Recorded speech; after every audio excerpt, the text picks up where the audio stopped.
ಬಂಧುಗಳೇ, ಇದೇ ಜನವರಿ 16ರಂದು ಕೃಷಿ ಪತ್ತಿನ ಸಹಕಾರ ಸಂಘಕ್ಕೆ ಪ್ರಥಮ ಬಾರಿ ನಡೀತಿರುವಂಥ ಚುನಾವಣೆಯಲ್ಲಿ ಎಲ್ಲ ಮತದಾರರಲ್ಲಿ ನನ್ನ ಕೋರಿಕೆ, ಗ್ರಾಮದ ಹಿರಿಯರು ಸೇರಿಸಿ ನಿಲ್ಲಿಸಿರೋಂಥ 8 ಅಭ್ಯರ್ಥಿಗಳಿಗೆ ಒಂದೇ ಥರದಾದ ಮತ ಬೀಳಬೇಕು. ಎಲ್ಲರಿಗೂ ಒಂದೇ ಥರದಾದ ಮತ ಬೀಳಬೇಕು. ಇದು ಮೊದಲನೇ ಕೋರಿಕೆ. ನನ್ನ ಬಯಕೆ ಈ ಅಭ್ಯರ್ಥಿಗಳೆಲ್ಲ ಹೆಚ್ಚು ಮತಗಳ ಗಳಿಸಿ ಗೆಲ್ಲಬೇಕು. ನನ್ನ ನಿರೀಕ್ಷೆ ಗೆದ್ದಂಥ ಅಭ್ಯರ್ಥಿಗಳು ಸಂಘನ ಚೆನ್ನಾಗಿ ನಿರ್ವಹಿಸ್ಕೊಂಡು ಹೋಗಬೇಕು.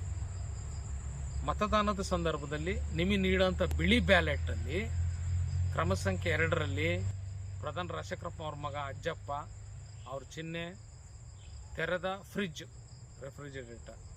ನಂತರ ಕ್ರಮ ಸಂಖ್ಯೆ 4ರಲ್ಲಿ ನಮ್ಮ ಬಸಣ್ಣ ಬಸವೇಶ್ ಪಟೇಲ್ ಅವ್ರ ಚಿಹ್ನೆ ಪೆನ್ ಇಟ್ಟರಂಥ ಬಾಕ್ಸ್. 5ನೇ ಕ್ರಮ ಸಂಖ್ಯೆಯಲ್ಲಿ ದೊಗ್ಗಳ್ಳಿ ಬಸವರಾಜಪ್ಪನವರು ಅವರ ಚಿಹ್ನೆ ಕೋಟ್.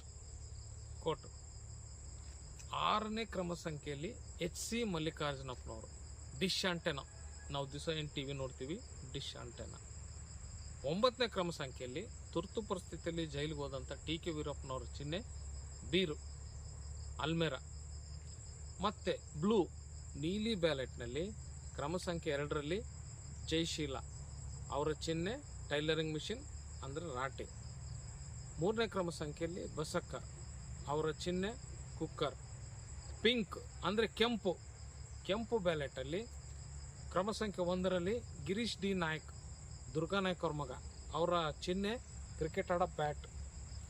ಗಿರೀಶ್ ಅವರಿಗೆ ನಾವು ಗ್ರಾಮ ಪಂಚಾಯತಿ ಅಧ್ಯಕ್ಷರಾದಾಗ ಅವ್ರಿಗೇನು ಅವಧಿ ಕೊಟ್ಟಿದ್ವಿ, 6 ತಿಂಗಳ ಅವಧಿಯನ್ನು ಕೊಟ್ಟಿದ್ವಿ. 15 ದಿವಸ ಮುಂಚೆ ತನ್ನ ಡೇಟ್ನ ನೆನಪು ಮಾಡ್ಕೊಂಡು ರಾಜೀನಾಮೆ ಕೊಟ್ಟಂಥ ವ್ಯಕ್ತಿ. ಈ ಎಲ್ಲ ಅಭ್ಯರ್ಥಿಗಳಿಗೂ ಈ ಒಂದೇ ಥರ ನೀವು ಮತ ನೀಡೋದ್ರ ಮೂಲಕ ಮತ ನೀಡಬೇಕು ಅಂತ ಕೋರ್ತೀವಿ. ಧನ್ಯವಾದ.